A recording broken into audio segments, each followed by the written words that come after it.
to we are live streaming. Thanks very much. So good morning, everyone, and welcome to the Regeneration and Investment Committee meeting. I think we better start with apologies. I've not received any apologies. I note that Councillor Radcliffe hasn't joined us at the moment. Darryl, have you heard any? I haven't, Chair. Good morning, members. But no, Councillor Radcliffe is a member of the committee. I haven't heard or received his apologies. Okay, and it is just the three of us. So my colleague Councillor Cheadle and I will soldier on. And Councillor Radcliffe may well join us at some point. So number one on the agenda is urgent business. I've not got any urgent items. Darryl, have you got any? I've received, I believe, I think, yeah. Thank you. Item number two, declarations of interest. I don't think I'm going to read all that. I think we're pretty clear on what that means. Councillor Cheadle, are we going to declare? No, I have nothing to declare. Thank you. So that brings us to item number three, which is the investment property update and monitoring report. So I'll just do a quick introduction. So this report provides the Regeneration and Investment Committee with an update on the performance and current risk profile of the 4 investment properties acquired by the Council in 2018-19. The report will be considered by the Audit Committee this afternoon with a recommendation that the Audit Committee notes the performance and risks of the investment property portfolio to date. Overall, the performance has been in line with expectation, with 96.4% of the investment portfolio income of £1.19 million received. The arrears position of 43,000 represents just 3.6% of the portfolio income. Appendix 2 provides details of rental income, but please note this is a restricted document. The portfolio is currently generating a net revenue income of £300,000 per annum as an ancillary benefit, which contributes to the financial sustainability of the council. The total amount of net revenue received since the investment properties were purchased is £1.05 million. A sum of £417,502 has been put aside in a reserve to fund void periods, management costs and repairs as and when they arise. Appendix 3 sets out details of the property revaluations as at the 31st of March 2022, and members will have noted that this is also a restricted document. A spread of lease expiries and breaks have been achieved. However, there are certain points, and particularly in 2028, at which there is a concentration of lease events. The scope for further property investments has been restricted as a result of a change in the Public Works Loan Board guidance in 2020. Following the change, investment opportunities are restricted to in-area purchase only. The Regeneration and Investment Strategy was approved on the 5th of April 2022. This replaced the Investment Property Acquisition Strategy. In support of the corporate strategy, officers continue to consider potential investment opportunities across the borough and bring them forward to the Regeneration and Investment Committee if they meet the criteria set out in the Regeneration and Investment Strategy. Thank you. So, any questions, members? Councillor Cheadle. No, I think the report's very straightforward. I had to remind myself, or you had to remind me, exactly what the fair valuation was. And I understand now that that's evaluator's opinion of what the properties would realise if put on the market and what someone would be willing to buy them for, and that goes up and down as the wind changes, as it were. Last year it went up, this year it's gone down a bit, and it'll continue to vary, I guess. But other than that, I had no problem with the report at all. Thank you. Thank you. Any other questions from members? Mr. Ball, Councillor Ball. At the moment, no. No, thank you very much. Well, that was nice and easy, wasn't it? Well, I don't think I've really got anything to add. Perhaps I'll invite Mr. Brooke and Mrs. Buckle to add any comments, perhaps, that you may wish to make. Well, while they're thinking about it, I do have one sort of question, which I'll just sort of jump into and that is what we think the sort of atmosphere is right now for increasing our portfolio.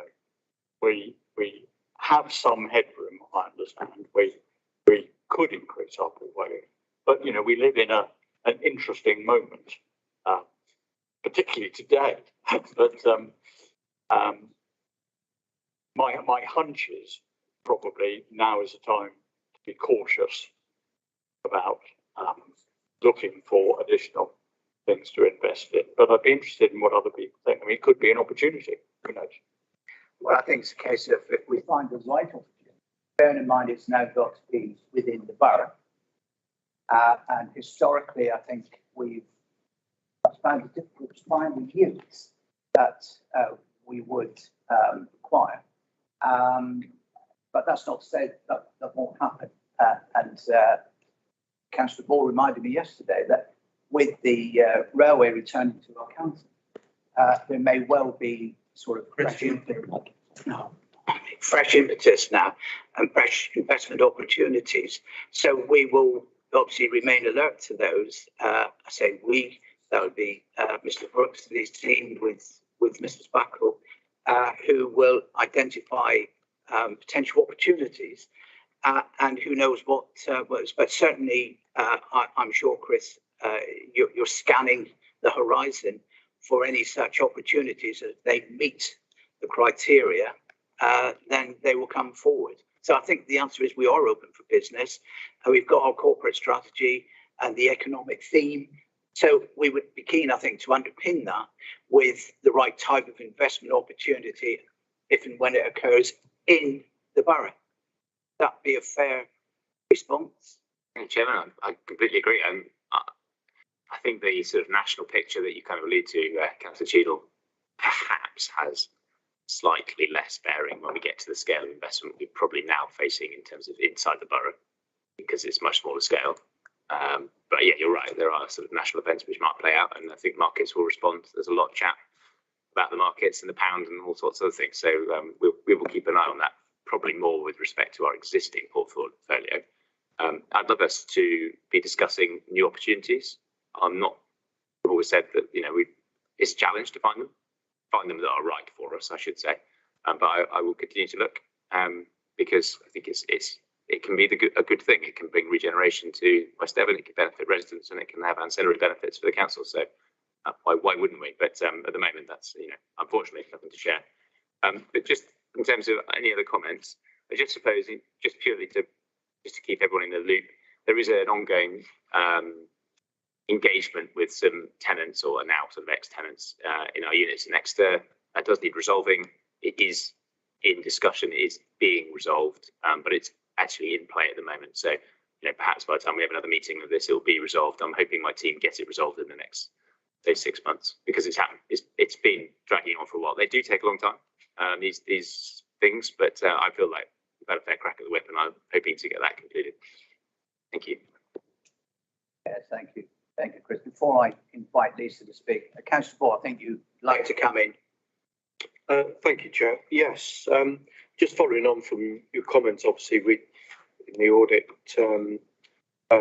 briefing yesterday, we discussed this briefly because, as you say, it's on the agenda.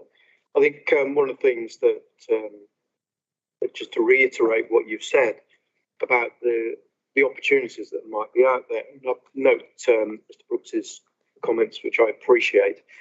I wonder if, through you, Chair, to Mr. Brooke, whether, you know, members could potentially help with opportunities, because obviously in our roles within our wards, you know, we have conversations with people, and, you know, opportunities come out? Is there a process for us to enable potential opportunities to be mentioned?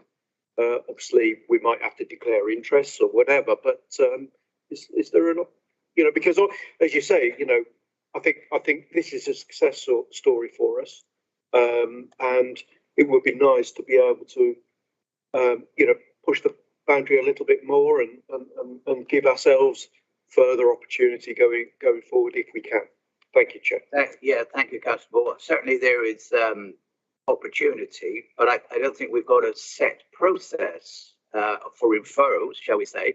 But I think that is a message we can certainly get across, and maybe that's one perhaps we could talk about it, maybe an informal council item where we pass that message, get that message out, because you're absolutely right. Members are well placed to know and understand what's happening in their respective wards, and bring that forward. And I can think of one such project in my ward, which I've shared with Chris in the past. So I'm sure there will be opportunities at some point in time in all our wards. So you're absolutely right. And my suggestion is that perhaps we raise this at an informal council and see where it goes from there. And if we need to formalise that in some way, then that can be considered. But for now, I think it's really just about awareness and start people that thought process and knowing who to speak to if they have any, identify any likely prospects. Please do. Yeah, thank you. No, that I appreciate it. I think that's a good suggestion. Obviously, the opportunity to be able to chat through things in an informal setting gives an opportunity to maybe chuck some ideas out of how that might be done. So thank you, Chair. I appreciate it. Thank you, Councillor Ball. Councillor Cheetah. Just chuck another idea into the sky. Chris Brook will remember only too well how tantalisingly close we got to a solar farm investment, only to have to walk away from it for all sorts of reasons. Not with the benefit of hindsight, but where we are today with the energy crisis and looking for investments locally,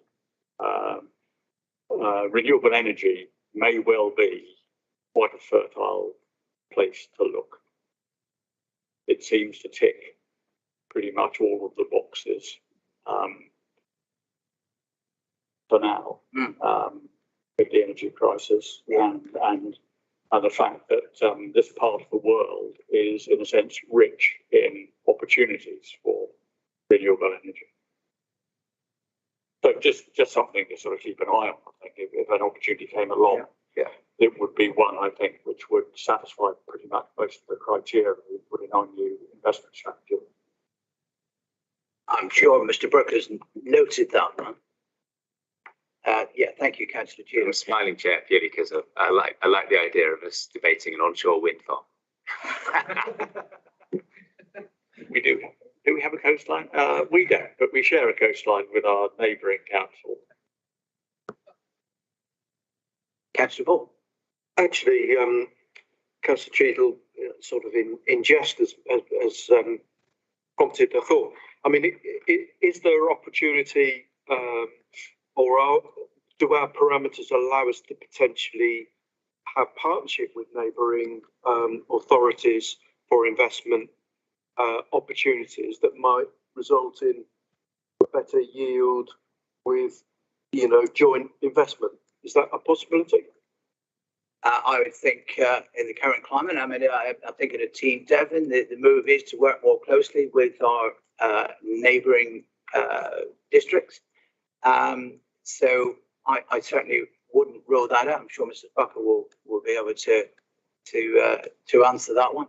I don't see why not. It makes good sense. We are looking to partner in other ways. So maybe that's one of them. But in terms of renewable, I mean, there's the Devon Carbon Plan, which is coming forward. And I read something last night where Devon County, I think, are looking to do some sort of feasibility study around renewable energy. So I think there are moves afoot, and I think it's making sure we're part of that conversation, as I'm sure we would be, being the Devon carbon plants. I think we've had input to that. So I think it's being aware of what's happening around the county with our partner districts and Devon and Plymouth, and don't forget Torbay. So I think the move is to work together. That would make good sense. But in terms of those developments, I think at the moment where we are, that would only or could only happen with community engagement and agreement. So I don't think it's something that we could do without that. It would need to be done, as far as I understand it, with very much community support before you even get anywhere near a planning application. But I'm sure Chris and Lisa will be better placed just to answer those points if you could, please. Chair, can I just come back before the officer's comment, just to add one little thing? I mean, I appreciate that, you know, going into partnership with another authority would require us to, you know, be really clear what the parameters are and all the rest of it. I get that, but I suppose, you know, the phrase "more bang for your buck" it gives an opportunity for that. In regards to the renewables, as we'd kind of lump that in as well, I think I don't disagree with Councillor Cheadle's suggestion. I think, you know, as you are well aware, Chair, that you know, there's sensitivities around that topic as well as enthusiasm, and I think, you know, any opportunity that we'd look at, I'm sure the, you know, the authority would deal with that sensitively. But, you know, as members, I think we'd have to be very careful about how we process that. And certainly I know that we as a group have had conversations about farm land being, you know, given over to you know, renewables, you know, where maybe it would have been suitable elsewhere. So I want to be clear, I'm not against it. I'm just saying that, you know, there are obviously, we'd have to be very careful about how we progress this. But I'll leave it there, Chair. You're right, it is an emotive subject. Yeah, absolutely. So I think you're absolutely right, and we do need to be careful. We shouldn't assume that everyone is in favour of renewables. I'm sure we all support the concept, but certainly there has been and continue to be opposition to solar and wind developments. So it is a difficult one. So I think where it's appropriate, and I'll say again, I think at my understanding where we stand at the moment in terms of getting any such development through planning, it would need to be with the agreement of the community affected. So I think it's very much down to, you know, if the community want it and they benefit from that, then I think the door is open. If not, then if it's not for that particular community, then I think that's the answer. But thank you, Councillor Ball. I'll hand over to the officers for their input on that interesting subject. Thanks, Chair. There's nothing that stops us partnering with others at all. It's just about a meeting of minds. Sure. Yeah, so it could happen.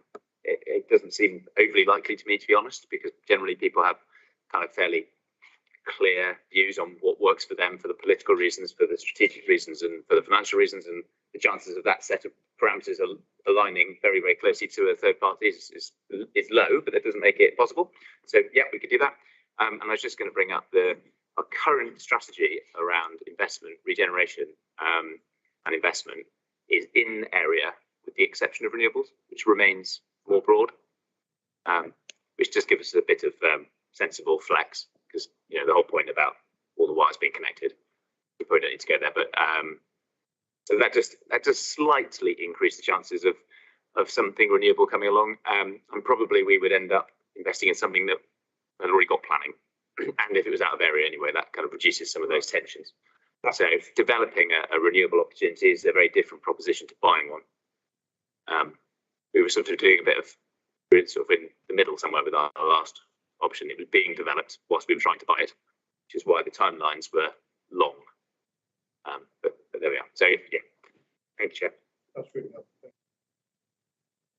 Yeah, Mrs. Buckle, have you got any thoughts you wish to add? Or? Yes, thank you, Chairman. Yeah, I think what this report summarises is that the investment portfolio has performed very well. It's achieved an average net income of 1.4%, which was above our minimum target of the strategy of 1%.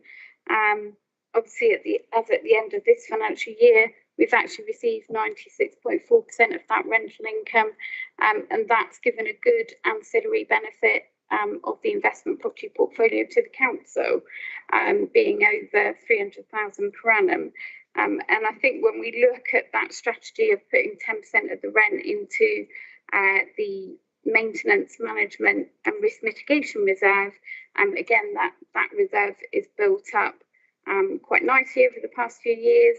And as at March 23, it will be over £500,000. So I think that's providing a good level of reserve if there were to be any void periods or management costs or repairs for the future on the portfolio. So I think the report provides a good summary of the portfolio. It will be considered by the audit committee today, and I think it's just good practice that we've got a monitoring report that comes to both committees at this point in the year when we're at the point of we've closed the accounts and they're in the process of being audited.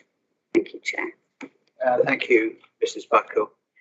Well, if that's that covers all. Okay, Councillor. Just one little comment, Chairman. I think, as Mrs. Buckle said, you know, that it's working really well for us, and I think we need to be said yes. If you happen to be superstitious, which I'm not, although I'd never walk under a black cap. So. No. But I think credit deserves to go to the teams that have been looking after that for us, and so I'll be saying that in audit today, actually, and noting that in audit. But I think, you know, congratulations need to go to the teams because it is progressing well when you look at the figures, you know, over the last couple of years particularly. So thank you. I just wanted to make that comment, Chair. Yeah, and thank you, Councillor Ball, for those kind words. You're absolutely right, and it has performed well. And I touch wood again because I am very superstitious. Yeah, but of course we're never complacent. You know, life has taught me that, and it is good. And when you look at £1 million net income over the period since we got into this, then it's hard to see where that would have come from had we not done this, and where our MTFS would be today. So you're right. I totally support your remarks, but at the same time, and I know the team would agree with that. Remain, you know, very alert to and very close to the portfolio, so that, you know, we're proactive and manage the portfolio as and when things change, as surely they will with what's happening in the world. Thank you. So I think that brings us to a recommendation, Mr. White, and I'm conscious that I can't get that right this morning. It's too early. The recommendation on the report is obviously for the audit committee. Shall we fashion something slightly different for the purposes of this committee? If you're happy to support the recommendation and note the performance of risk today, what I'll do, Chair, is in the actual minutes, it will reflect the fact that there's a committee resolution from this committee itself. Are you happy with that, yeah. Councillor Chair? Would you be kind enough then to move said recommendation, and then you and I can vote on it? Yes, well, I'm happy to do that as it appears on the paper. Right. Any debate? No, I'm not going to have a debate with myself over that. Highly content. Well, likewise. So I think we'll go straight to a vote, Councillor Gino. Count me in. That lead, Chairman, is unanimous. Overwhelmingly. Overwhelmingly. Well, I One extension, Oh. councillor. well, Yeah. Councillor Radcliffe is unfortunately bound to show this morning. Microphone, Joe. So I think that brings us to the end of that rather short agenda, but it's an important agenda, an important report, and thanks again to the officers for putting together that report. Thank you for your attendance and your contributions, and I shall formally close the meeting at that.